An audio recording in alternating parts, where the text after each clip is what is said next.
Hi, and welcome to Finding Your Way Through Therapy, a proud member of the Psychcraft Network. The goal of this podcast is to demystify therapy, what can happen in therapy, and the wide array of conversations you can have in and about therapy.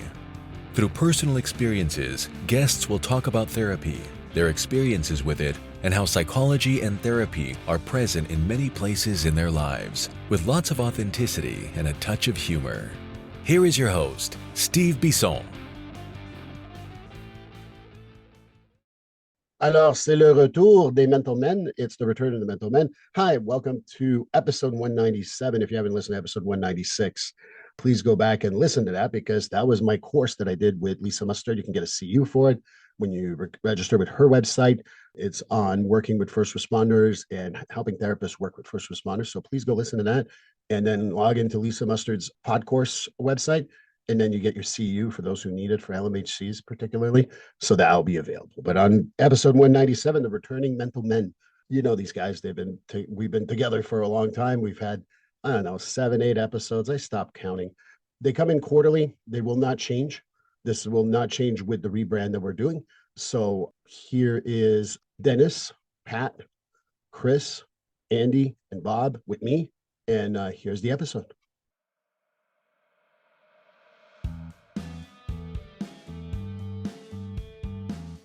GetFree.ai. Yes, you've heard me talk about it previously in other episodes, but I'm going to talk about it again because GetFree.ai is just a great service. Imagine being able to pay attention to your clients all the time instead of writing notes and making sure that the note's going to sound good and how are you going to write that note and things like that. GetFree.ai liberates you from making sure that you're writing what the client is saying, because it is keeping track of what you're saying and will create after the end of every session a progress note. But it goes above and beyond that. Not only does it create a progress note, it also gives you suggestions for goals, gives you even a mental status if you've asked questions around that, as well as being able to write a letter for your client to know what you talked about. So that's the great thing. It saves me time, it saves me a lot of aggravation, and it just speeds up the progress note process so well. And for $99 a month, I know that that's nothing. That's worth my time. That's worth my money. You know, the best part of it too is that if you want to go and put in the code Steve50 when you get the service, at the checkout code is Steve50, you get $50 off your first month. And if you get a whole year, you save a whole 10% for the whole year. So again, Steve50 at checkout for getfree.ai will give you $50 off for the first month. And like I said, get a full year, get 10% off, get freed from writing notes, get freed from always scribbling while you're talking to a client, and just paying attention to your client. So they win out, you win out, everybody wins. And I think that this is the greatest thing. And if you're up to a point where you got to change the treatment plan, well, the goals are generated for you. So getfree.ai, code Steve50 to save $50 on your first month. Well, hi, everyone, and welcome to episode 197. I told you they would be back. We were hoping to have another cohort, but we're going to push them next time to be here. But the mental men are back, and very happy to have them all. We haven't had golf in a while because it's the winter up here in the Northeast, so we haven't had a chance to play together and talk. But Andy Kang, Dennis Sweeney, Dr. Bob Cherney, Dr. Christopher Gordon, and Pat Rice, welcome back to Finding Your Way Through Therapy. Thank you. Thank you. Thanks. Thanks, Steve. I was talking beforehand. We always do these pre-interviews, and what I was talking about is the rebrand to Resilience Development and Action. So you guys know on the podcast already this, but maybe some of my fellow mental men here didn't know. So I was talking about how trauma has become one of the emphasis that I want to talk about. And Chris was bringing up an excellent point. And instead of me saying, oh, let's ask a question, I'd like you to pick up, Chris, where you were talking about, especially how when you started as with your own psychoanalysis. Okay, French Canadian talking. Sorry, but yes, please go ahead, Chris, before I humiliate more my language issues. Well, I was sharing that when I was I'm a psychiatrist, and when I was in training in the 1970s, I underwent psychoanalysis, not as a part of my training, but really it was more like high intensity psychotherapy is what I imagined it to be. And so I was experiencing this treatment modality at the same time as I was learning about psychiatry. And what we were talking about was that back in those ancient times, there was a lot of the predominant model of therapy was psychoanalysis, and psychoanalysis was based on the idea that there were these deep conflicts in people's minds that often arose in childhood, but arose out of, like the classic example is the Oedipus complex, this notion that the problems in people's lives arose from conflictual feelings about important other people in their lives, but not because anything bad happened or anything traumatic happened, but rather that it was a phenomenon of the person's own imagination. And as a result of this, we paid really little attention to actual trauma. Actual trauma was like a screen for the real stuff, which was an intrapsychic conflict. And I felt like this was completely off base for me in my own therapy, because my therapy, I have since learned, has a lot to do with trauma. And every year that's gone by that I've been in practice, I've become more and more convinced that trauma is at the heart of most people's suffering. And if we don't open up space for people to appreciate and explore their trauma, we actually harm people. So I think your rebranding, Steve, is very exciting, and it sort of tracks along with the path my work has taken over the years. Yeah, and I think that that's what we were talking about too, because what I find particularly with most of my clients, especially around trauma or even any type of relationship building, you got to start with the relationship building to go deeper into the conversation and all that. And I know that Bob was talking a little bit of the changes as he goes along too. So I don't want to put you on the spot, Bob, but like I would like to hear more from you on that. Well, it's a wonderful idea, and I think it's so valid because, both personally through my own therapy and then professionally over the last decades, especially working in community mental health, I would say at least 90% of the people that we see have trauma. And as I have my practice, I think that number still stands up with many people, if not all. And so I agree with 100%. And I think that as we were talking before, people have a need to discuss some of the things that have happened to them earlier in their life. And I call it, some of it's family of origin. Some of it is abuse or neglect that happens as they're growing up.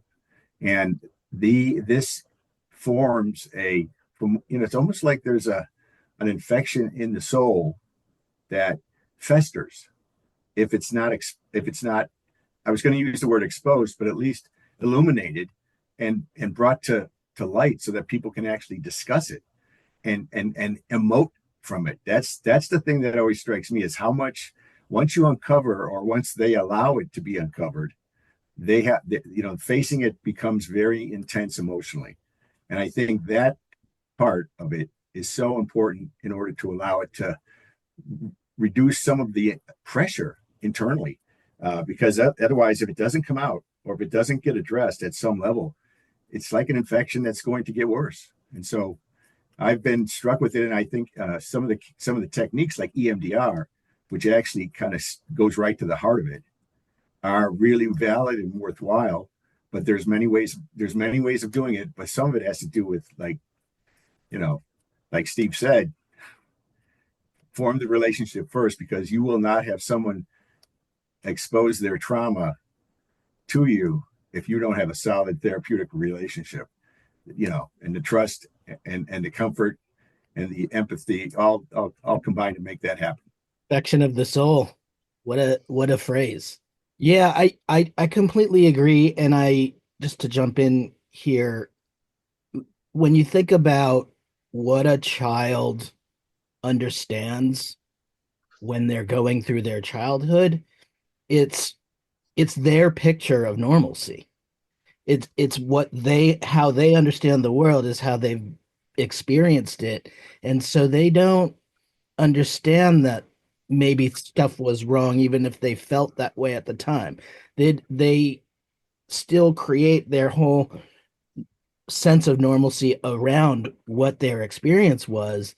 And so a lot of times it takes a while to uncover that, oh, that's where the infection was, or that the origins of that were just seemed like the way things were and the way things were supposed to be. And so when you get to trusting someone or they're trusting you to reveal more of those details, that's when you start to have those kind of eureka moments about, oh, that's why I've always felt this way. That's why I've always been so nervous. And it's really quite amazing to see that light go on, but I don't see how you could ever get to that without discussing what actually happened. To your point, Chris. Right, Andy. I'll jump in for a second. I was trained by half of this room, as I got into re-education in my mid to late 30s and started working with Dennis and Bob, and it was and other really gifted people, one of which was someone we all knew and I talk a lot about because he was really my mentor, Dick Fleck, the chaplain at the hospital in which we worked. And he was remarkable because, and I think, as I recall, when we were there were two diagnoses given. I got into the field just as dual diagnosis was hot and taking off, and we started the Metro West dual diagnosis task force and things like that. So it was really the hot button for everybody. But defining what dual diagnosis was very difficult in the beginning. And when I started working with you fellas in the old startup program, START program, I remember they gave two blanket diagnoses before people basically were truly assessed.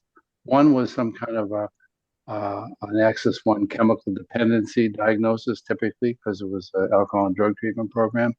And the second was unresolved grief. And I'm not sure whether Dick was instrumental in that or somebody, but I was profoundly impressed by that. So when we talk about trauma is the echoes of some loss of innocence and then a form of unresolved grief. That's the way I was trained. And when this mentor, Dick, he had a hip replaced, as we all know, originally. And when he was out, I took over his groups just out of school and everything myself, a brand new. And he had about 3 groups, and I'd in some of his caseload temporarily, and I'd go visit him twice a week up at the rehab, and he'd always say the same thing: "What have you learned this week, Grasshopper?" It's an old reference that only the white hairs will probably get. But and finally one day it hit me, and it hit me in conjunction with my own therapy, which I had an extraordinary therapist who specialized in all of this. And EMDR, Pioneer, and other things, EFT. But one day I left her office and we'd connected the dots as we did periodically. And I remember walking out of the office and over the T in Newton, thinking to myself, no wonder I did all the things I did. No wonder I needed sedation. No wonder. It all made sense to me. I started to make sense. And I stopped being that heartbreaking riddle to myself. And that's, I think, what trauma does more than anything. And as a therapist in dealing with it, and I remember saying to him virtually in that same day, he said, "What'd you learn today?" I said, "It's all grief work, isn't it?" And he said, yes. It's all, he never told me. He made me discover it, as most of you did. It's all grief work. And the worst part of the more pervasive the trauma, the more dramatic the trauma, the longer the grief work sometimes, or the more tricky the grief work is, because it's very difficult. And I remember Mike Elkins in the training a million years ago said, if you're not careful, people that have been deeply traumatized will hypnotize you to despise them. because it's how they feel. They'll invite you to treat them the way they feel about themselves. And kind of in the quantum aspect of it, we know that the observer of any reality changes the reality you observe. And so we as professional observers and assist, we have to be very careful of that. And that's most of our work is around learning ourselves well enough so that we don't muck it up, and well-intentioned harm. I'll end with this: is that most of the lessons I taught my grad students for many years were the mistakes that I made. And I remember I've said this before, co-leading groups with Dennis when I was a student, and I'd make some blunder and something would go wrong, and I'd look over and he'd be grinning because he knew that we were going to, in his own way, which was subtle, but because we'd have a lot of grist for our mill of processing afterwards. And he told me that you'll learn only from your mistakes. Everything you do intuitively well, you really don't learn from. And I didn't. I showed up intuitively well. The rest of it was quite a learning process, and I learned quickly because I had great teachers. So unresolved grief, and we talked in the beginning about trauma and grief. I don't think that I think they're the same thing, just different stages of it, in a way. So what do you guys think? One of the first things that I was taught and learned in my early training, way back in the 70s, was that it's just critically important to respect both people's health, but also to respect what you can understand is either pathology or woundedness. And I think that the woundedness is really a reflection of the trauma. And it's an extraordinarily sensitive area, along with being extraordinarily important. And I think it's important to be able to give people permission to be able to go to the trauma, but also permission to not go to it if they're not ready. I think it can get pushed too quickly, and people actually get re-traumatized. Yes. And people can re-traumatize themselves, partially, well, it's a defense, but partially as a way of both punishing themselves, but also protecting the people who may have perpetrated the trauma because that's what they know. That's what they were taught to do. So I think being able to sit with somebody and be able to tell them directly, we may need to go into this in more detail. We may need to understand it and look at it more closely, but we don't necessarily have to. There is a way of being able to work it through. I don't know what the answer is going to be right now, but there is potentially a way, and we'll do that together. And I think that speaks to the establishment of the relationship also. And I think that the whole establishing of the relationship, there's a couple of you here who've sent me people to do EMDR. One of the things I refuse to do as an EMDR clinician is if they're not in therapy with someone I know, they got to establish a relationship with me prior to doing that work so that they don't run away, because it is difficult work to do the EMDR stuff. And I think that some people like, give me EMDR and solve me. And there's some other places where they just do EMDR. And then they come back and there's a little difficulty that wasn't quite related, but it triggered other stuff.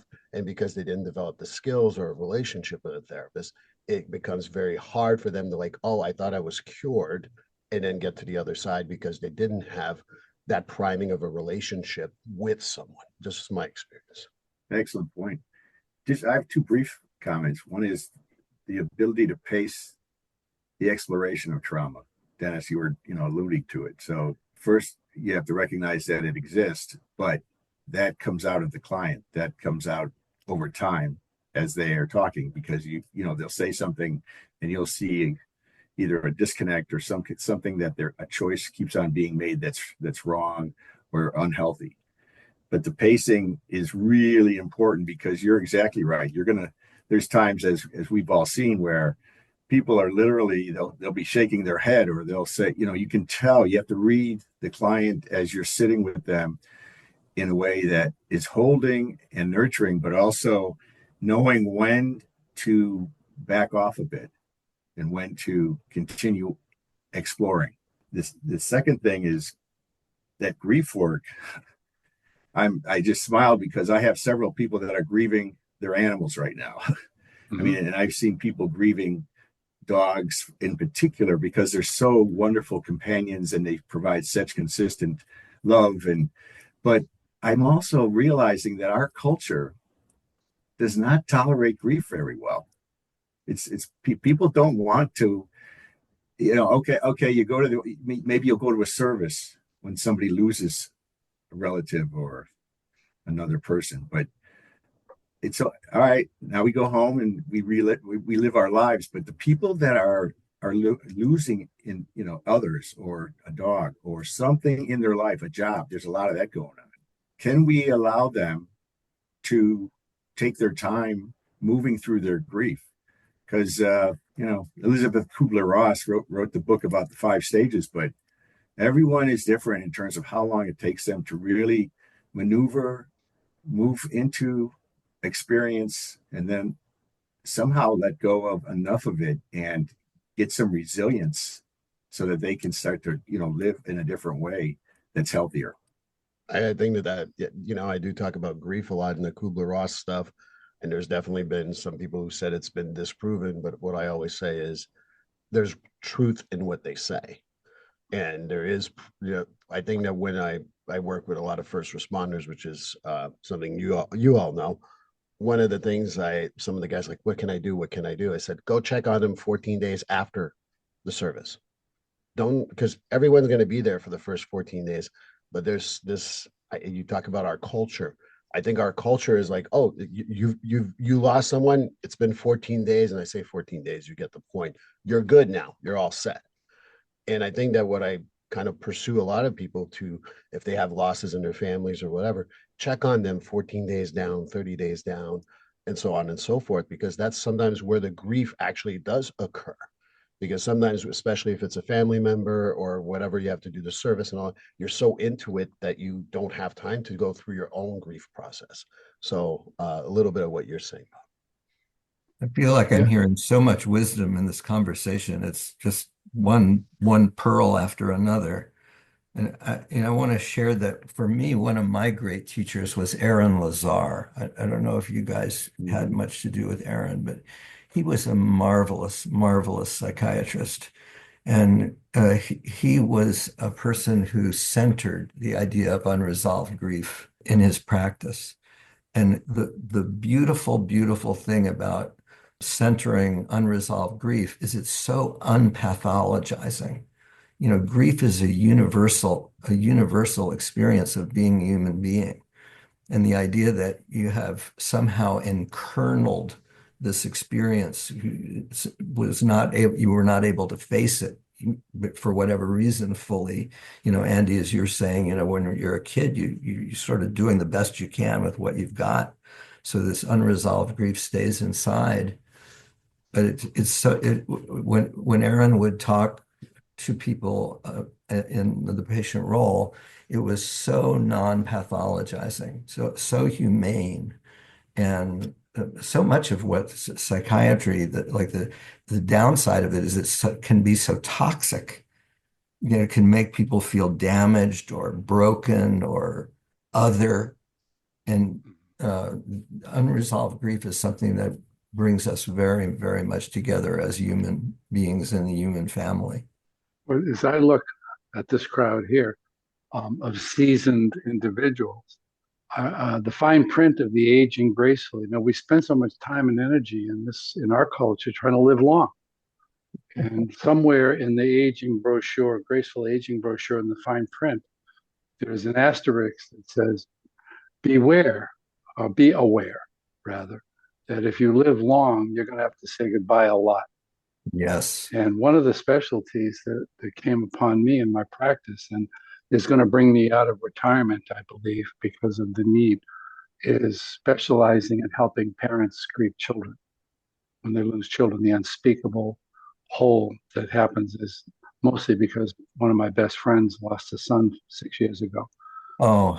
And we spend hours every week, together, and we talk about it, and it's kind of this mystery that he is an excellent person to help other people, as is such a network of, especially in 12-step recovery, of parents who have survived children. The nature of the generational disorder is that there's an expectation, and you alluded to it earlier, that it's going to get old. We'll be done with it quickly.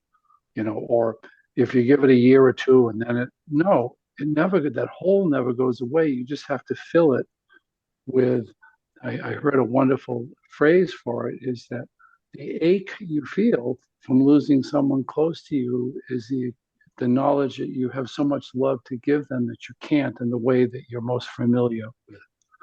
So what are you going to do with the love? It's a heart thing, not a head thing.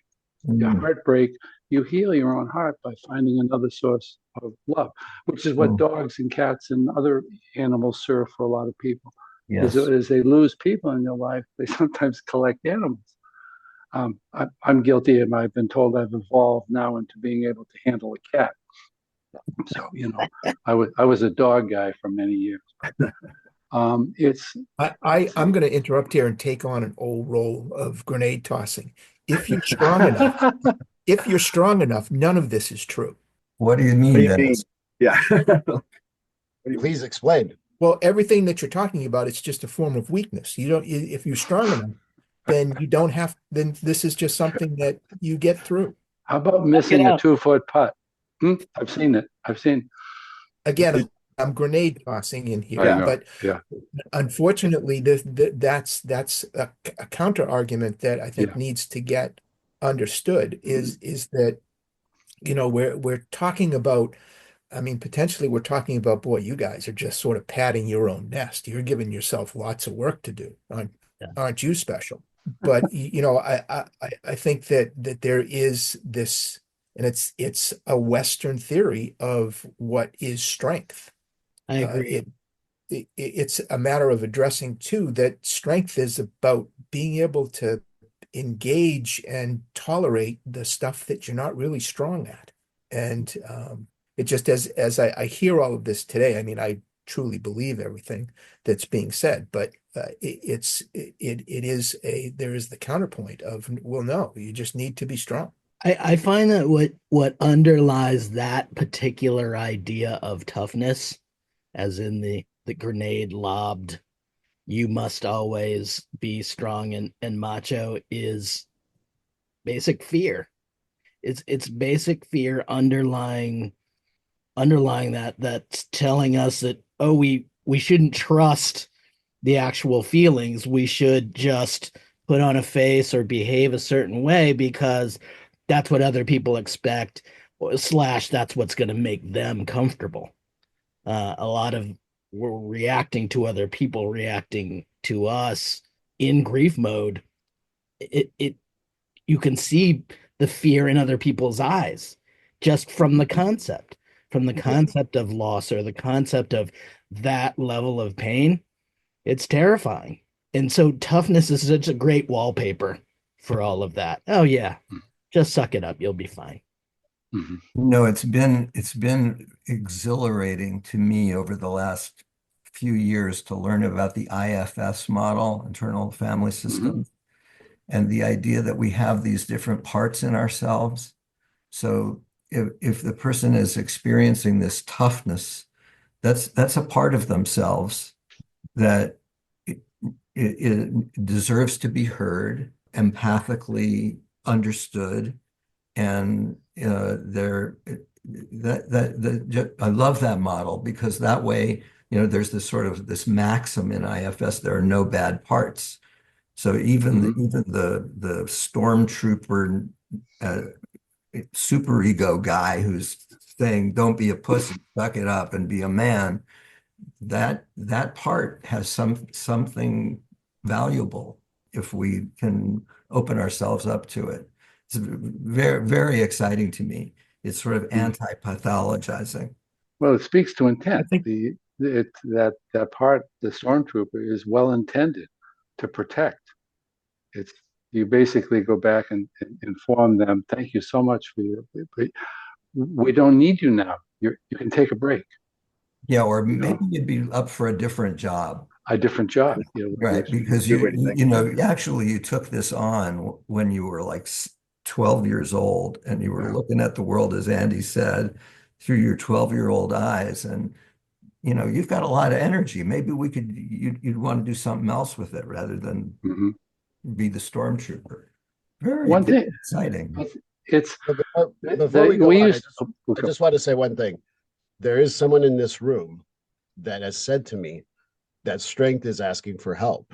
And it's not the grenade launching person, but rather Chris Gordon, who had said to me at one point, reach out for help if you need to, and that's actual strength. So I just want to jump in and give credit to Chris for that. Please go ahead, Pat. I'm sorry to interrupt. Well, that's a hard thing for men to do initially, and that's what most of the mutual self-help groups do, is teach people how to be very, they're invited to more easily ask for help, and it's rewarded. It was the whole idea I was thinking about in our culture. I was working as a part of a pain management team with people that worked in hospice.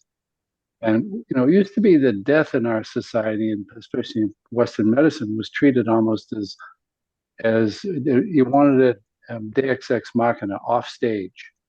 And then they'd sedate people.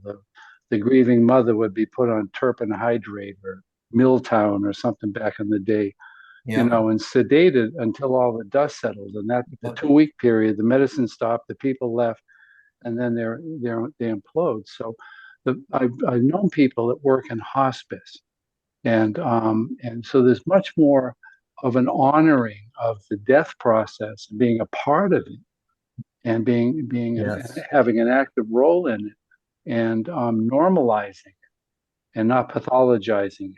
And I think even in the best medical schools for many years, Chris, you probably could attest to this, is that was seen as a loss. That was the enemy. Death was the enemy.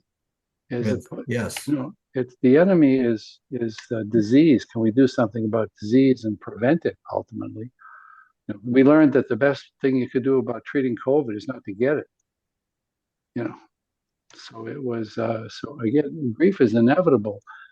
We're just, I think, just getting better at normalizing it and showing people what, as you said, Steve, and what Chris had said, is that the strength is in learning how to deal with it effectively.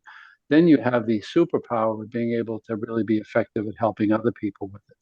And that's when the humanitarian aspect of all of this healing really kicks off. And I think that's a real deal changer in our society and in the world today.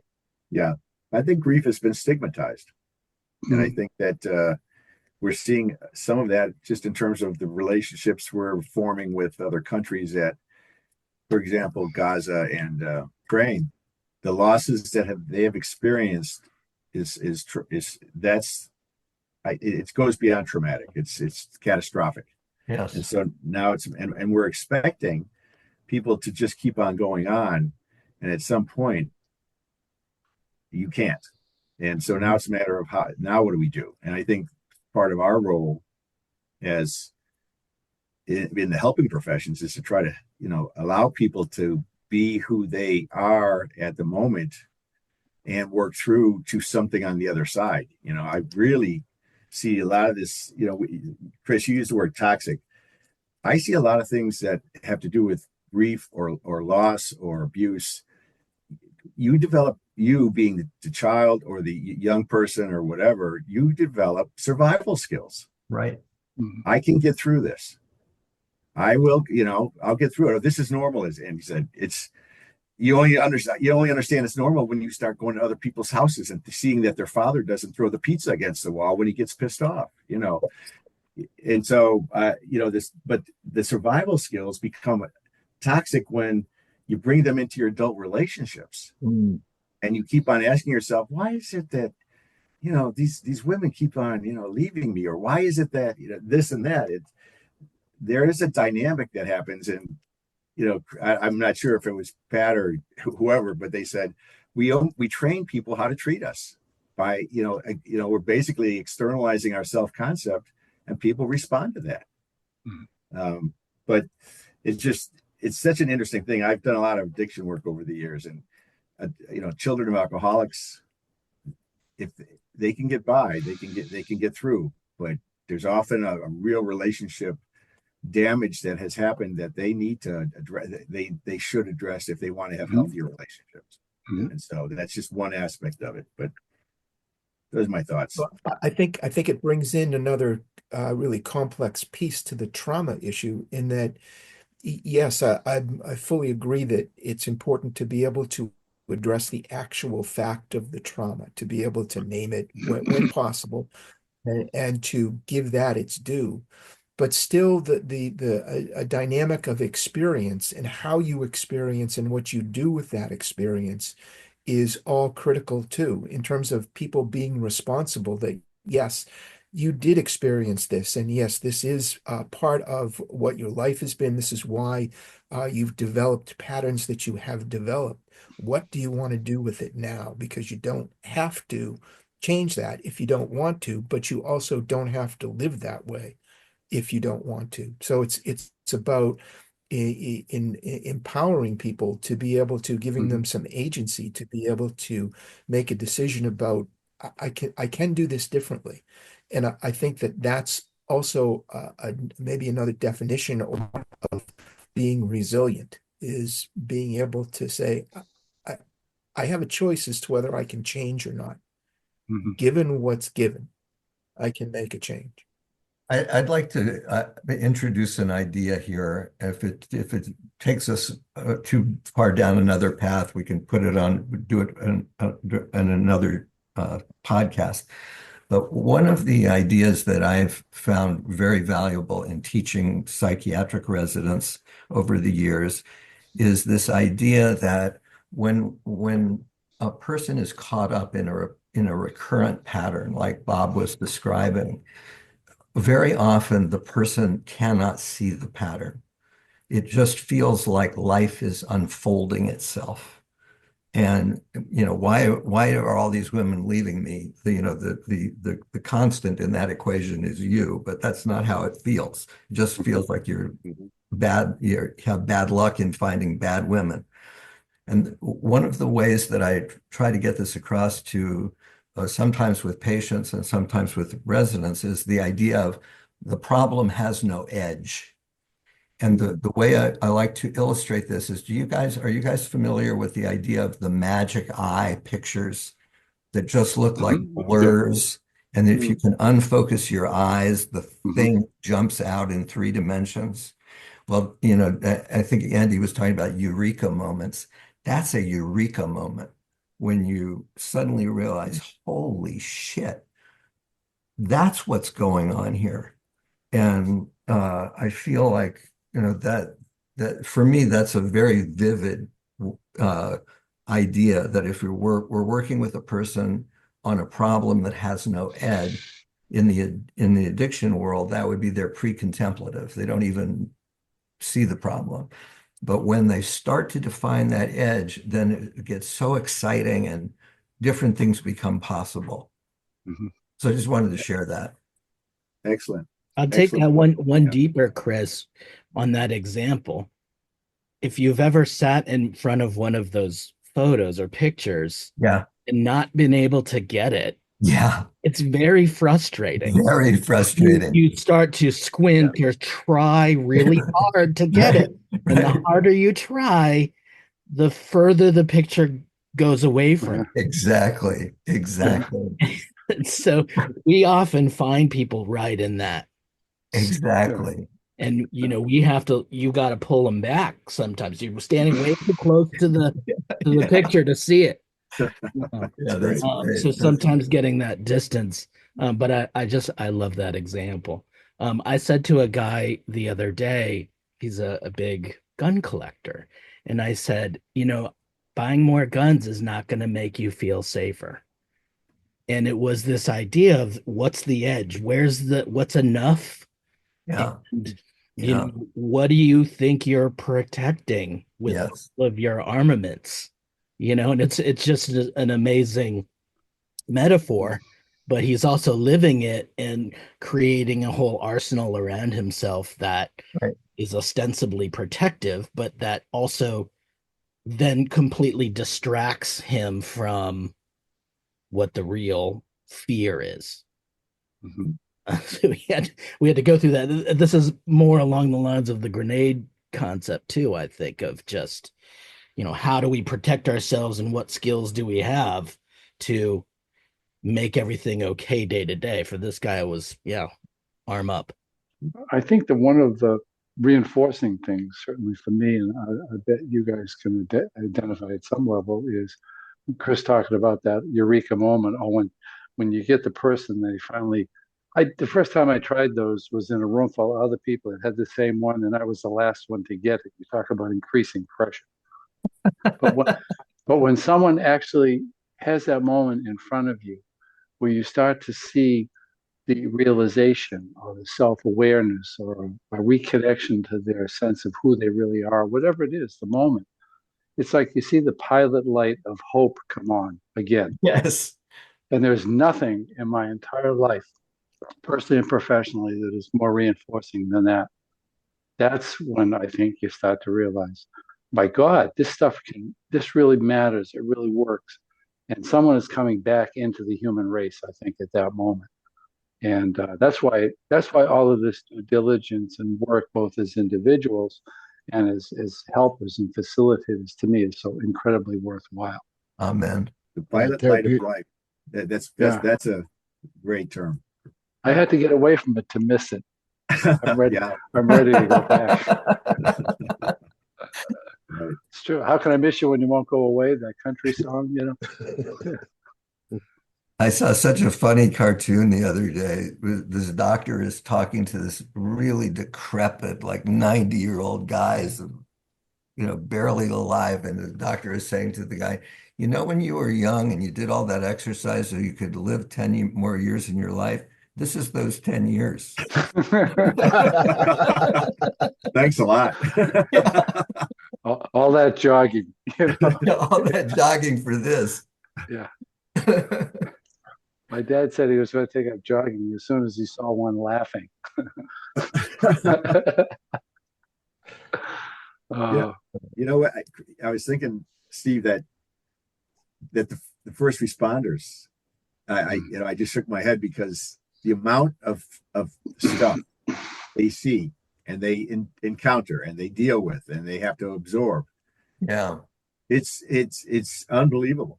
And I think you have done a lot of work with them, and I did some work with folks who were first responders, but we have really, I think most of us, and then the general public doesn't really understand the amount of pain and suffering and angst and anger and just whatever you want to, there's a lot of emotions, but they are dealing with it on a regular basis.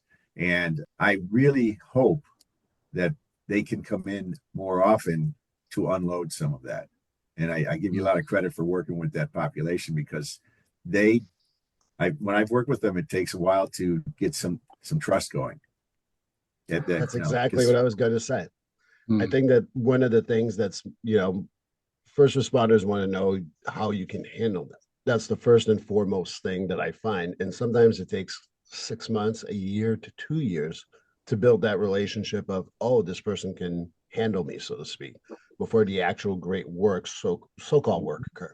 I know that was all a lot of work to build that relationship, but I was going to talk about that because that's exactly what it is. It's like those therapeutic aha moments with them is to realize that when you have 8 to 12 major events throughout your career, 20-year career, never mind the 3,000 small events that you had during your career, the strongest person in the world will be affected slightly, if not a lot.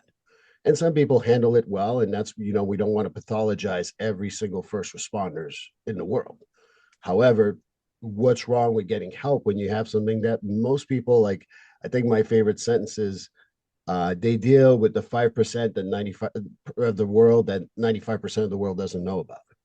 And when you're dealing with that type of environment, you have to show that you're able to handle it, because it's very hard.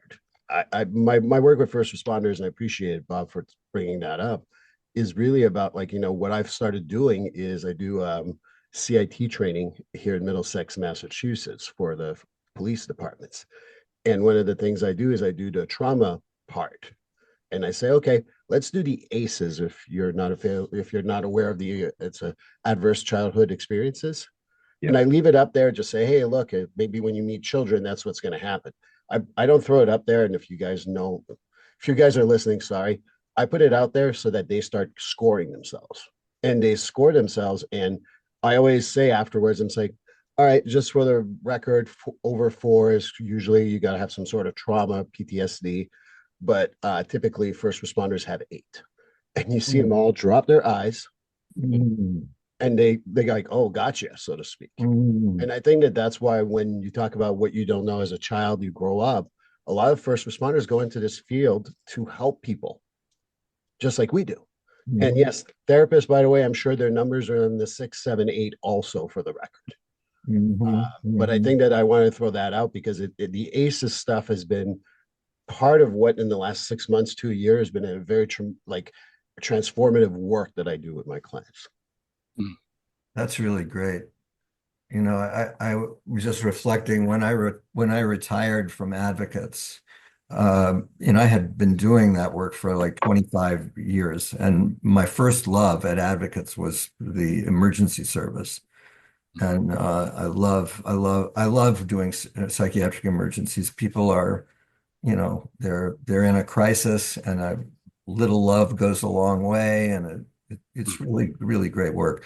But I know I was feeling, and I would tell Julie about it. I was feeling like an odor eater. You know, the thing you put in your sneaker that soaks up the odors. I felt like I was sort of like an odor eater. Like just there was so much suffering, and it was kind of it was a heavy weight. And when I retired, it felt like I could kind of exhale in a way I hadn't in a long time. I imagine first responders experience something similar. They respond and they don't have any idea what they're walking into, and very often it's a horror show. So I think the application of the container theory works there too, because we are all containers. yeah, And we take in so much, and it's important to know that we can only take in so much. Um, and then it's important to find ways to be able to let that container empty. yes, Um, and that's critical, I think, with for all of us in our work, but first responders, because in some ways, I think in many ways we are also experience a first responder dynamic yeah, in many circumstances. yeah, So that, but an understanding that we get filled up, and when we get filled up, it gets very heavy and it gets very hard to maneuver. I see thing is, that, first Dennis. responders move toward the fire. And that's what we have to do a lot of the time too, is move toward the fire that other people we just want to get the hell away from it. Mhm. I'm hopeful that first responders can get some training in how to prioritize your own self-care, uh, or as self-compassion, or understanding that there's a connection between your past and how things are affecting you now. I mean, Yeah. I see it at the clinics with younger clinicians. There's more pressure right now because there's a tidal wave of need, but it's a matter of trying to figure out how do I set limits and sometimes say no, or sometimes delegate, or sometimes basically decide that you're going to take a little bit of a break for yourself. And frankly, on a regular basis, it helps because you need to unload. It's almost like when the garbage gets picked up. Once a week we get, the cans are empty, and it's I think it's important for us to do that. And what I see with a lot of younger clinicians is that, if you're only in the field a couple of years and you're already feeling like you're getting burned out, this is something to really be cautious about. And I think first responders probably encounter that, but I don't know if the culture of first responders is a welcoming kind of place to unload that. That's a really key distinction, isn't it? We have this. We have the ability to sit and talk and use words to reason stuff out, and I can call any of you at any time with a question or a concern, Mhm. or just if I'm freaking out. I think in that culture it's rare to find that. I'm sure it exists, but that's the overlay of how tough we are, tends to obscure their ability, I think, to do that. But they might whisper it in the bunk after, or just I'm sure they're finding places to release that, but maybe something more programmed and intentional would be very useful and help dismantle some of these ideas of toughness that get in the way. Well, one of the things that I talk about with some of the first responders in the community is that, if you address whatever happened, the event that occurred within the first 6 months, it can remain in an acute stress disorder environment and not necessarily become PTSD. And I talk about asking for help is actually helpful for you in the long term to keep your career going. But, the sentence I hear all the time is, one of my least favorite sentence I heard is from veterans in the first responder world. Well, I survived 20 years of this stuff, a little bit of that grenade. I've survived 20 years. Why would you need therapy? I've survived 20 years without therapy. Why wouldn't you? And that grenade that occurs even within the stigmatization of mental health. I mean, I can talk for hours as to what goes for first responders and what they go through. I actually developed it found me a specialty. The first responders that I worked with were people that were paramedics and emergency room people who had suffered death. Despite their best intentions or their expectations, there was death there, and often a supervisor or someone, because I was always in the emergency room for the psych stuff. It was an intimate, small enough place where I often spend a lot of time just debriefing them quickly. Mm-hmm. And if there was a suicide on the unit, I was one of the people that would go in and just debrief people, just get them talking and normalizing this. Mm-hmm. The fact that, well, I've seen it before. Yeah, okay. What'd you do about it the last time? And it's not about surviving in 20 years of survival. It's living well while you're being effective. And there's the difference. And again, I remember my mentor used to do you've already remember his seminars on care for the caregiver and all of that. Are we taking our own advice? He was a specialist in the silver rule, not the golden rule. The silver rule is treat yourself as nice as those you truly love. And if you're doing that, then you're going to keep yourself in the game and in a good, healthy place. So you can then be a good partner at home and a good friend and whatever, and good company, on the golf course, as all you guys are. Well, as we wrap up, we're going to wrap up here because we're getting close to the hour already. This is an amazing conversation. Like I said, we're going to bring a colleague hopefully next time on, and I could talk about all this stuff every single time. That's why the mental men are so essential. And I think about the years of experience in this room, just sitting back. This is my favorite part. Not that I don't like my other guests on the podcast. I sit back and listen to you guys. I put in my 2 cents just to be the host and pretend I know something.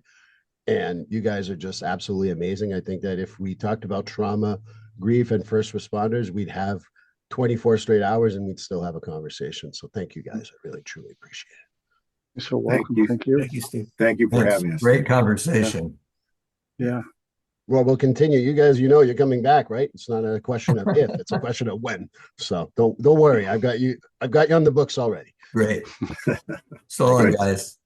Well, that concludes episode 197. Again, the mental men. Thank you, guys. I can't say enough of having 200 years of experience in one room and being the kid in the room, which is perfect for me.